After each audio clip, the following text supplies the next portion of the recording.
Ya, setelah menyelesaikan Isra, Nabi Muhammad melanjutkan perjalanan menuju Sidratul Muntaha, puncak langit ya, yang paling tinggi.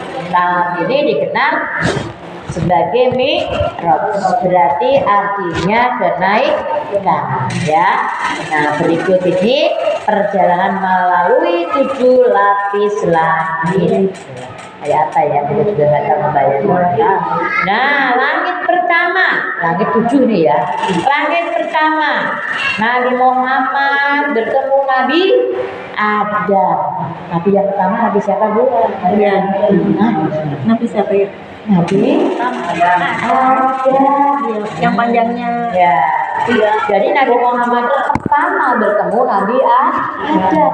Bapaknya umat manusia itu Nabi Adam. Ada kita karena Nabi Adam.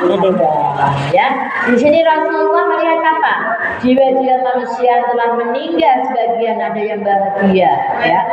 Ada yang sedih. Nah, ya. Jadi melihat yaitu jiwa-jiwa manusia yang telah meninggal, yaitu orang yang meninggal ada yang sedih, ada yang senang. Kalau yang sedih tidak pernah dikirimin doa oleh keluarganya, anaknya, suaminya, ya, saudara-saudaranya, bukan dikirimin apa makanan, kopi, susu, tidak, tapi dikirim doa, ya. Kalau di sendirinya nggak bisa doa, sholat aja nggak pernah, bagaimana ngirimin doa, ya kan?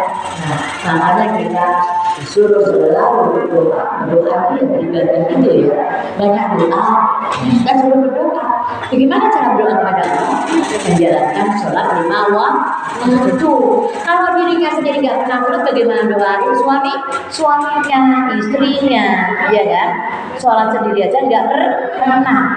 Sholatnya bilang ingin dipuji seseorang, jadi ketahui kalau dia rajin sholat, ya. Apalagi sholat Jumat, laki-laki itu hukumnya wajib, ya kan? Kadang sholat, nanti pengen sholat, nanti pengen, ya. Ada hukum wajib. Kalau wajib tidak boleh tinggalkan, dosa. Bagi laki-laki, kalau perempuan jangan, ya. Kita sholat dulu di rumah. Jadi laki pertama bertemu siapa itu? Nabi Adam. Nabi Adam itu bapaknya manusia, ya. Pertama manusia. Nabi Adam. Nabi ditanya, ibu, Nabi yang pertama Nabi siapa ya? Mana jadi kita nggak tahu. Nah, sekarang kita ditanya yaitu jawab Nabi Adam Iblis sana. tinggi banget ya. Jadi dia itu melihat jiwa-jiwa orang yang sedih, yang senang, yang sedih itu nggak pernah dikasih doa, nggak pernah bikin doa. Padahal harta bendanya, ya, buat berebut, itu ada nggak pernah doa itu ya. Semoga kita menjadi bisa mendoakan kita nanti. Namanya lagi dididik ya, dengan pendidikan. Kalau baru ya disekolahkan di pesantren, ya, supaya bisa tahu agama. Ya, kalau orang nggak ada orang itu, ya, konyol gitu ya. Soal beda, ya. Nah, padahal ya kita masih ya, semua dengan Allah, kita jadikan Allah, ya. Nah, ini langit yang pertama, langit yang kedua. Nah, sampai langit keberapa pun tadi? Pertama, sekarang 2. Ya, sekarang langit yang kedua. Bertemu dengan Nabi Isa dan Nabi Yahya. Ya, langit yang kedua. Sampai 7 supaya akan tahu ya. Nah, dua nabi ini memiliki peran yang besar dalam sejarah ya. Nabi Isa, Nabi Yahya. Itu langit yang kedua, bertemu Nabi Isa dan Nabi Yahya. Langit yang ketiga yaitu bertemu dengan Nabi Yusuf, ya. Yang ketiga bertemu dengan Nabi Yusuf. Coba yang pertama bertemu siapa tadi, ingat nggak? Nabi Adam. Nabi Adam. Yang kedua Nabi Isa dan Nabi siapa tadi ya? Yahya. Yang ketiga Nabi Yusuf. Ya, Yusuf itu ganteng kan, nggak tahu ya. Ganteng. Iya, ganteng. Yang paling ganteng itu Yang paling ganteng itu Nabi Yusuf. Kenapa kalau ada orang yang alim selalu dibacakan surah Yusuf gantengnya seperti Nabi Yusuf, kalau masih benar ya. Bukan begini kan tapi surat Maryam. Terus menuju langit yang keempat ya, yaitu Nabi Idris ya, seorang yang nabi yang disebut dalam Al-Quran ya, yang diangkat ke tempat yang tinggi, itu Nabi Idris ya, langit yang keempat. Jadi dia setelah tingkat menemui nabi, iya. Tapi jangan kita masuk ke tamat ya, kasih apa gitu ya. Orang di keluarnya kasih ya, katon, ada bagian apa yang ngajarin dia kelurahan pasti ada. Ini baru tingkat kelurahan, belum tingkat kecamatan, tingkat kabupaten ya. Semua ada bidangnya masing-masing ya. Langit yang kelima ya, di sini Rasulullah bertemu dengan nabi lagi, yaitu Nabi Harun ya, jangan Harun tetangga kita ya, Nabi Harun saudara Nabi Musa yang dikenal sebagai pendukung dakwah Bani Israel ya. Jadi di sini bertemu Nabi Harun. Nah, ini yang keenam. Langit yang keenam, Rasulullah bertemu dengan Nabi Musa yang memiliki hubungan dengan umat Nabi Muhammad karena beliau memberikan saran terkait kewajiban sholat.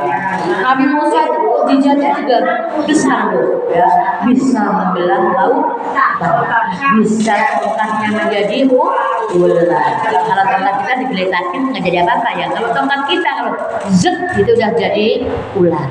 Bisa membelah lautan yang segitu luasnya ya, itu mukjizat Nabi Musa ya.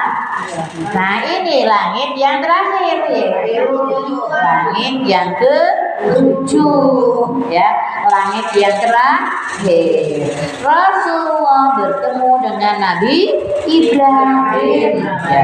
Nabi Ibrahim itu dibakar di dalam Nabi Ibrahim ya. Nah itu bapaknya yang berada di sisi Baitul Ma'mur, yaitu rumah ibadah langit yang setiap harinya dikunjungin oleh 70.000 malaikat gitu ya. Yaitu rumah ibadahnya. Keempat Nabi siapa? Ketemu Nabi siapa yang keempat? Yang keempat Nabi Idris. Iya. Yang kelima Nabi Harun, yang keenam Nabi Musa. Ketujuh Nabi Ibrahim. Tapi kalau kesini ketemu saya ketemu saya ya. Nah, Sidratul Muntaha sampai segitunya ya. Ada apa ya sampai segitunya, sampai perjalanan langit itu ketika langkah pertama menemui nabi-nabi yang terdahulu, langit kedua menemui beda lagi namanya, lagi ketiga beda lagi ya. Nah itulah ya, ini peristiwa ya Isra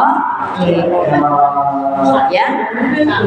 Nah Nabi Muhammad mencapai Sidratul Muntaha, puncak yang tertinggi ya, di atas langit yang ketujuh.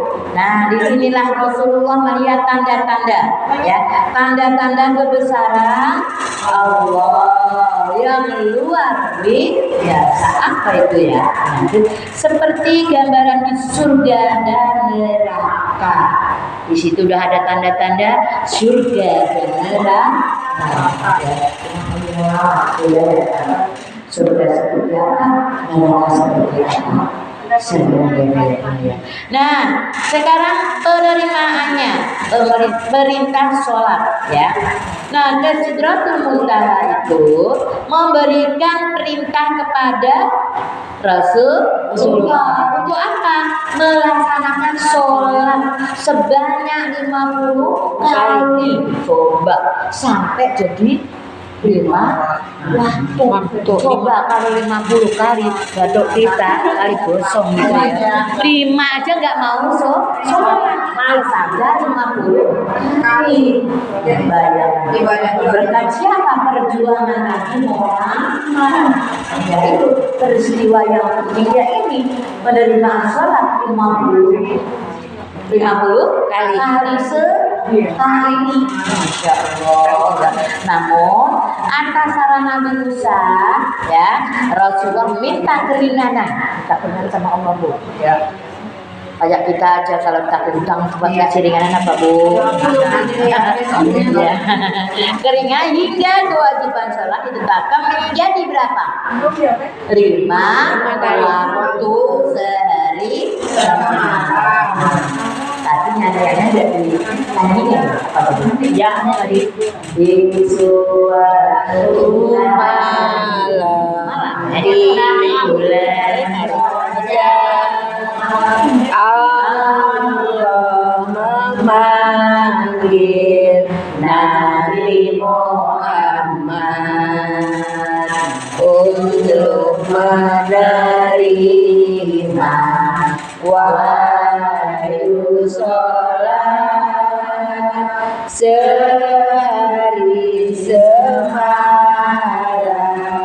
17 rakaat. Subuh 2 rakaat, zuhur asar 4, maghrib 3, isya 4. Jangan sampai lupa. Ada 27 pada bulan Rajab kita peringati itu hari Isra Mi'raj. Nadanya tidak sampai saya mandinya bingung ini. Aduh, ini salah itu mas nadanya. Bagus kok, Bu. Aja nanda, tapi berani, iya kan? Tapi Bu salah, tapi lama-lama akan bisa karena nggak pernah itu emang nanda itu, ya. Jadi nggak pas itu ya jadinya ya. Tapi berani mau tampil. Nah ini, ya. Saya salut gitu loh. Memang harus mencoba, ya kan? Nanti kalau nggak mencoba nggak akan bisa bisa. Gitu kan? Bisa. Ntar sambil tidur nyanyi lagi, Bu, ya. Di suatu malam. Nanti gitu ya. Di bulan Rajab Allah memanggil Nabi Muhammad untuk menerima wahyu sholat sehari semalam 17 rakaat. Dari Masjidil Haram ke Masjidil Aqsa, dari Masjidil Aqsa ke Sidratul Muntaha. Subuh 2 rakaat, zuhur asar 4, maghrib 3, jangan sampai lupa. Tanggal 27 pada bulan Rajab kita peringati itu hari Isra Mi'raj. nanti pulang ke kerajaan dulu, yaitu kalau sudah sampai rumah lupa 17 rakaat itu dari mana ya tadi dari subuh 2 asar 4 asar 2 sesuaikan ininya subuh 2 maghrib 3 isya 4 jangan sampai lupa sudah dinyanyikan cuma dinyanyikan saja nah ini nyanyinya berdiri sholat aja ya Allah udah nggak manggilkan terus aja jadi kalau sudah mendengarkan azan ya itu panggilan sholat semua kegiatan diberhentikan dan dulu ya kita menghormati azan yaitu menjalankan sholat 5 waktu dan tadi 50 kali sehari ya itu minta keringanan sama Allah sampai 5 waktu ya tadi akan cukup semuanya ya ada 5 waktu ada 17 rakaat jangan disamakan 17 rakaat 5 waktu ya waktu kan ada yang 2 ada yang 3 ada yang 6 rakaatnya yang paling sedikit sholat apa? Subuh yang ganjil maghrib hingga itu semuanya di total ada 17 rakaat. 17 dari mana? Yaitu bilangan rakaatnya ya akan bisa cukup itu kalau jumlahkan ada 17 rakaat. 5 waktu waktunya waktu zuhur, asar, maghrib, ya isya, subuh itu namanya waktu ya maka jangan sampai lupa jangan sampai ditinggalkan ya. Nah yang selanjutnya yaitu kembali ke Mekah ya setelah menerima perintah sholat ya Nabi Muhammad kembali ke bumi melalui jalur yang sama yaitu perjalanan pulang ya berlangsung cepat juga karena naik 2 kali ya dan beliau tiba kembali di Mekah sebelum waktu subuh ya masya Allah itu ada apa ya orang kita mengajar berapa jam-jam itu Nabi itu ya sebelum subuh dia udah sampai ya keesokan harinya Rasulullah menceritakan perjalanannya kepada siapa? Kepada penduduk Mekah ya dia cerita ya meskipun banyak dari mereka meragukan kebenarannya mereka percaya kepada ya nah itulah orang-orang yang tidak percaya itu ya biasanya tidak mau menjalankan sholat 5 waktu di situ ya ada alasannya aja jadi apa hikmahnya yang terkandung ya di dalam Isra tapi semua ada hikmahnya ada manfaat ini menunjukkan keagungan Allah Subhanahu wa Ta'ala membuktikan bahwa Allah itu Maha Kuasa ya nggak ada manusia nggak ada yang menandingi bahkan bangunan Jepang Amerika jangan kalau ada gempa bumi ya tanah longsor banjir bandang ya itu sama Allah siapa yang bisa berlindung ya siapa yang bisa berlindung